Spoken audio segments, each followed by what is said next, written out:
Shalom, selamat malam jemaat Tuhan yang terkasih. Kita berjumpa kembali dalam program Mesbah Keluarga yang khusus membahas pendalaman Alkitab.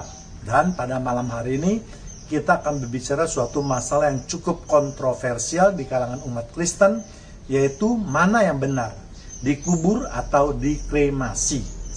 Masalah ini timbul karena ada beberapa faktor, terutama faktor yang berhubungan dengan ekonomi. Inilah menjadi kendala yang paling besar. Bagi sebagian orang yang tinggal di kota, di mana harga tanah sudah menjadi begitu mahal. Ya, jadi sementara mereka tidak mampu untuk membeli tanah pekuburan tersebut. Yang menjadi pertanyaan, lalu sudah diapakan jenazah itu? Apalagi kalau kita membandingkan dengan negara-negara kecil yang maju, Singapura, Hong Kong, Jepang, dan seterusnya. Bahkan pemerintah di sana juga sudah melarang warganya untuk mengubur mayat manusia walaupun mereka mampu untuk membeli tanah tersebut, ya. Dan semua mayat di sana itu harus dikremasi. Ada sebagian umat Kristen yang menolak membakar jenazah atau mengkremasi jenazah. Mereka berpedoman bahwa itu tidak alkitabiah sebab itu menyimpang dari ajaran Kristen dan seterusnya. Bahkan juga ada sebagian hamba Tuhan yang saya lihat di YouTube yang menolak dengan tegas mereka yang dikremasi. Pro dan kontra dalam penafsiran Alkitab adalah suatu hal yang biasa. Tetapi yang saya sesali kalau pro dan kontra itu sebenarnya tidak perlu terjadi kalau kita bisa lebih mendalami dan mengerti isi Alkitab. Atau bahkan para pengkhotbah dapat memberikan penafsiran yang benar menurut Alkitab. Untuk itulah maka malam hari ini kita akan belajar lebih dalam.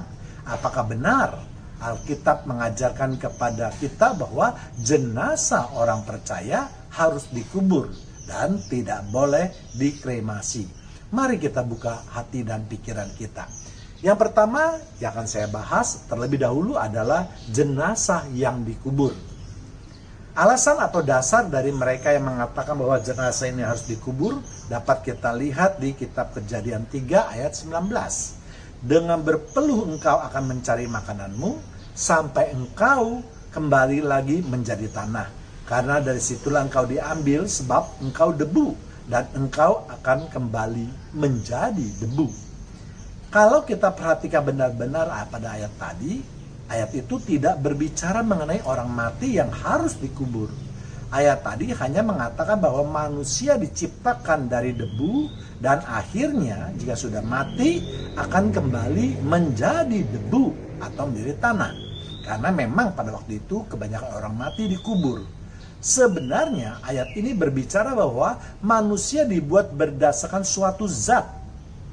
Dan apabila mati, maka manusia tersebut atau tubuh orang tersebut akan kembali menjadi zat tersebut. Alkitab kiranya tidak membedakan antara abu dan debu, karena sebenarnya penggunaan kata tersebut adalah untuk menyatakan derajat dari manusia.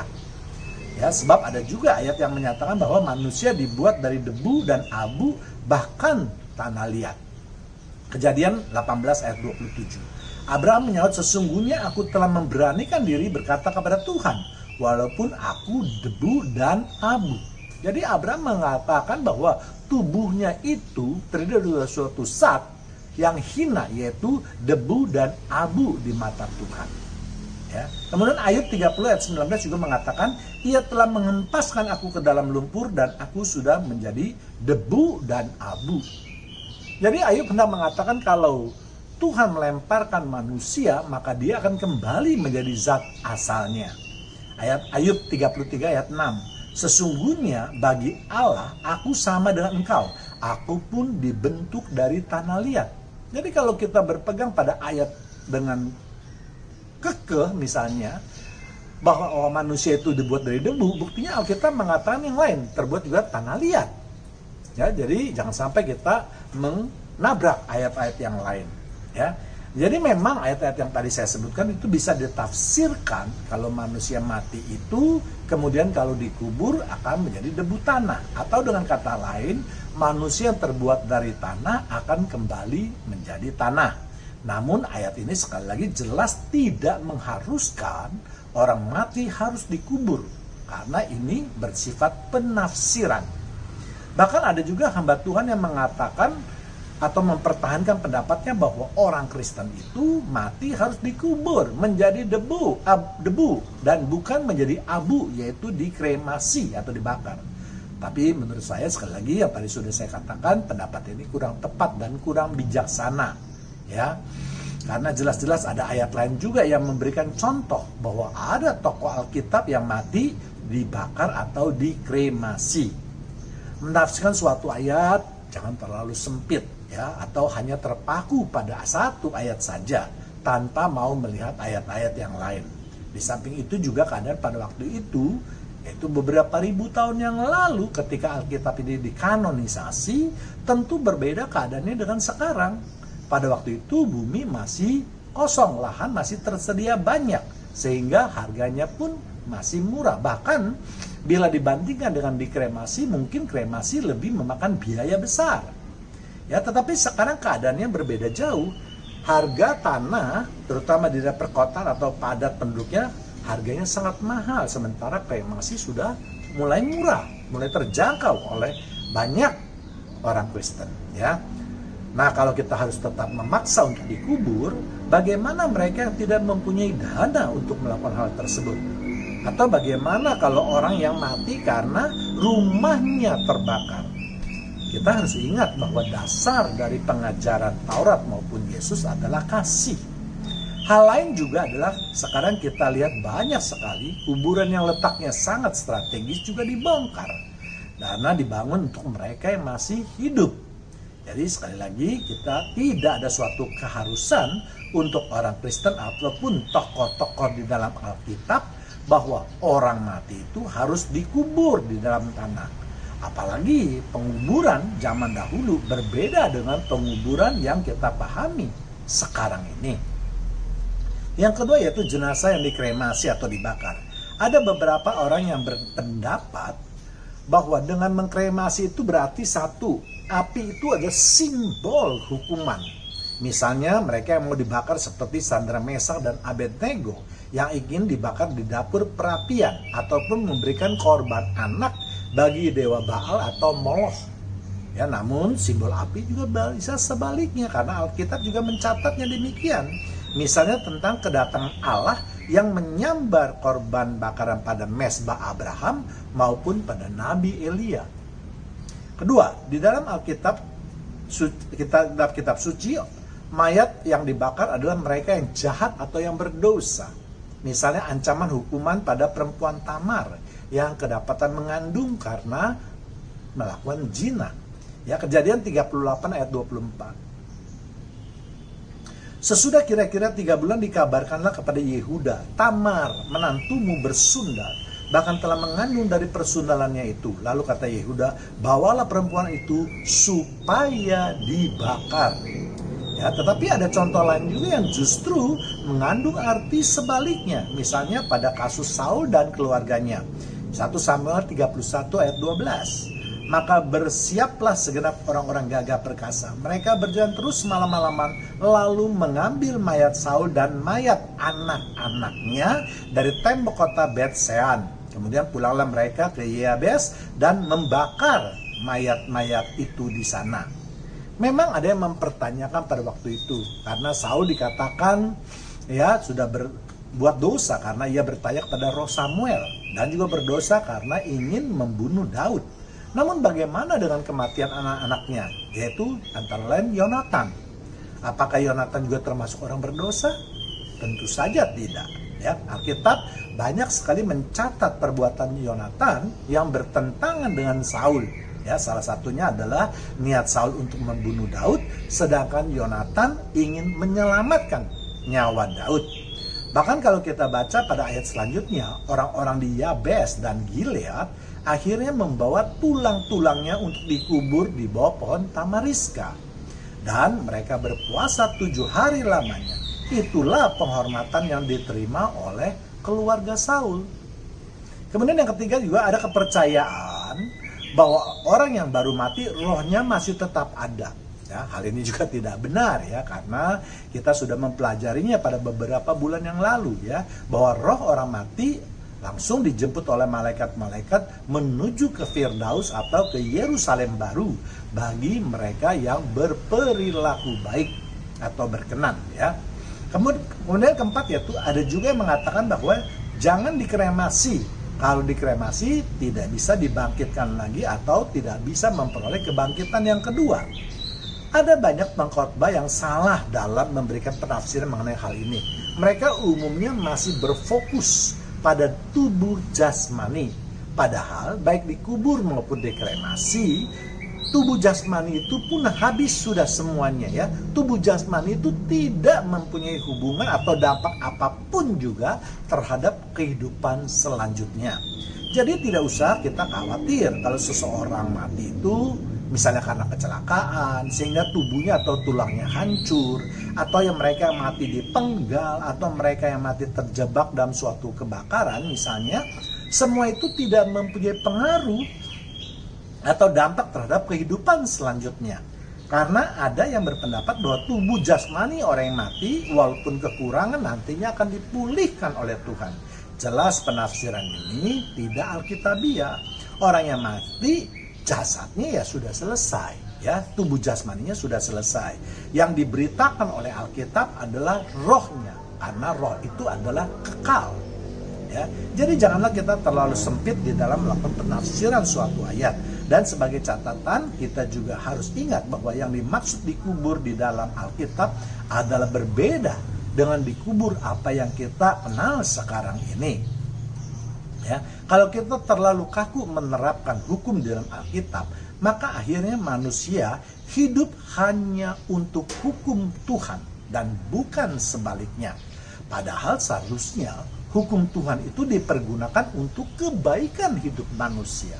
Sama seperti yang Yesus katakan, bahwa hari Sabat diadakan untuk manusia dan bukan manusia untuk hari Sabat. Artinya semua hukum Tuhan itu janganlah sampai justru mempersulit kehidupan manusia. Jadi beberapa alasan yang menjadi penghalang ataupun kekhawatiran yang tidak perlu terjadi kalau kita benar-benar memahami dan mendalami Alkitab dengan baik. Kita juga dapat melihat beberapa contoh tokoh Alkitab, mulai dari Yusuf sampai Abraham maupun keturunannya, yaitu Ishak dan Yakub. Bahkan sampai zaman Yesus pun mereka yang mati tidak dikubur dalam tanah seperti yang kita pahami saat ini, tetapi mereka semua ditaruh di dalam gua setelah tentu dirempah-rempahi. Yusuf dan keluarga Abraham dimakamkan dan ditaruh di gua Makpela, sedangkan mayat Yesus ditaruh di gua yang baru kepunyaan Yusuf dari Arimatea. Juga kita lihat Lazarus yang dibangkitkan juga ditaruh di dalam suatu gua. Ya, demikian juga ketika Yesus berkata, biarlah orang mati menguburkan orang mati, yang terdapat di Lukas 9 ayat 60. Ya, tentu tidak dapat ditafsirkan secara literal atau tertulis. Tetapi ayat tersebut memberikan gambaran bahwa orang mati pada saat itu, khususnya mereka yang memang mampu, maka penguburan orang mati itu dilakukan 2 tahap. Ya, tahap yang pertama adalah orang tersebut ditaruh di dalam suatu goa. Ya, lalu setelah tinggal tulang belulangnya, maka pekerjaan tersebut dapat diserahkan kepada orang lain yang biasa melakukan pekerjaan tersebut. Jadi menurut saya Alkitab tidak pernah mewajibkan mayat untuk dikubur ataupun melarang untuk dikremasi jenazahnya. Tetapi memang kita harus akui bahwa adat yang begitu lama tentu akan mempengaruhi pikiran kita juga. Jadi kalau ada yang beranggapan lebih baik dikubur, ya silahkan, ya. Ataupun mereka yang mau mengkremasi juga silahkan, karena keduanya memang tidak dilarang di dalam Alkitab. Kita memang bisa menuruti apa yang tertulis dalam Alkitab. Namun sekarang seperti ketahui bahwa Alkitab memberikan pilihan. Masing-masing mempunyai konsekuensinya. Jika dikubur, tentu bila kuburan dibongkar, tulang belulangnya harus diambil lalu dikubur di tempat lain.